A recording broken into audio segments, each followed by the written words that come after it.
Hey guys, this is Matt Core from ControlPaint.com, and today I'm gonna reverse my stance on the smudge brush just a little bit. Because in previous videos I've talked about the dangers of using smudge for blending. And the dangers are, it looks really bad.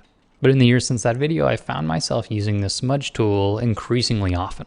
So I'm gonna show you a few ways to make it way more effective.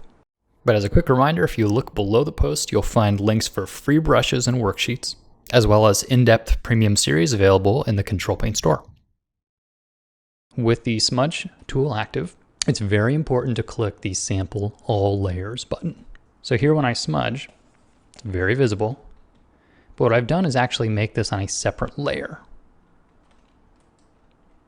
And what that allows me to do is either with a mask or with the eraser brush to erase away what I don't want. So I have very tight control, because that's always the danger of the smudge tool, is that you just don't have the same kind of blending control that you do with the on-screen mixing method. So for that, doing it on its own layer is a must. But you still notice that it looked kind of bad. It looks a little bit like a marbling wand, and that's not what we want. So the next thing to do is to change the way the brush operates.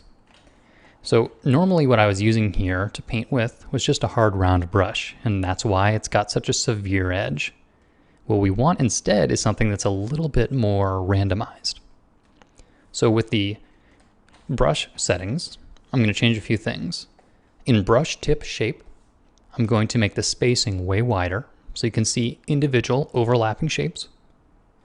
And then I'm going to turn on scattering and make it scatter a little bit like that. So now what the brush looks like is this.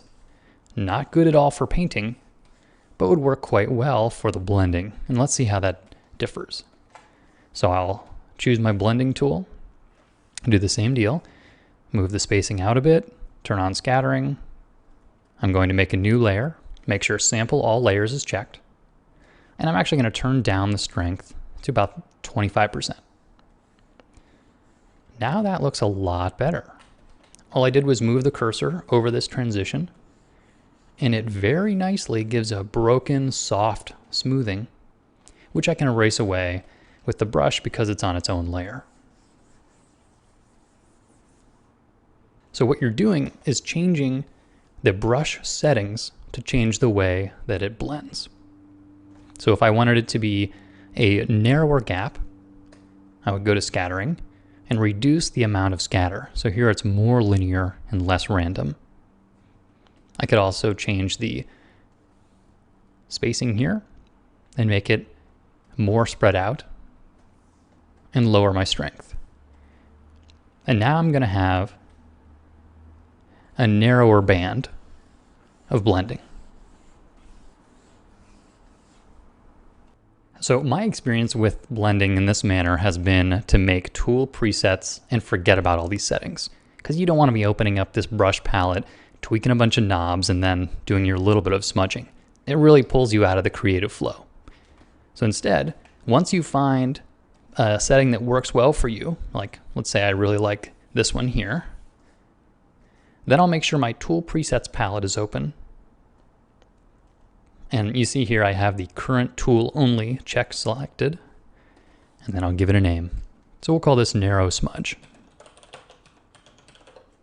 Now I can hide away all this, make a new layer, select the smudge tool, and now in my tool presets you can see I have one called narrow smudge. So I click that, and there I go. Another thing you can do with a smudge brush that's nice is to just use it to sort of diffuse areas, to lower the contrast a little bit. So the way I do this would be pretty similar. I'd select smudge tool, and I'm going to want to make settings that are only barely smudging it. So I'll lower my strength way down. I'll enlarge my spacing, and I'll lower the hardness. And I'll use a really big brush. We'll see how that does. You can see this generates a lot of lag, and that might be because of the hardness. If I make that a little more firm, we'll see how it looks. Yeah, so this is similar to a blurring effect, but depending on the brush you used, it could have sort of a painterly look. So it's not really a blur like a photographic blur, but it is sort of a general soft smudging. And that might constitute yet another tool preset. So I'd call this soft smudge. So now with the smudge tool selected, I can do either soft smudge, which is big, or narrow smudge, which is not big.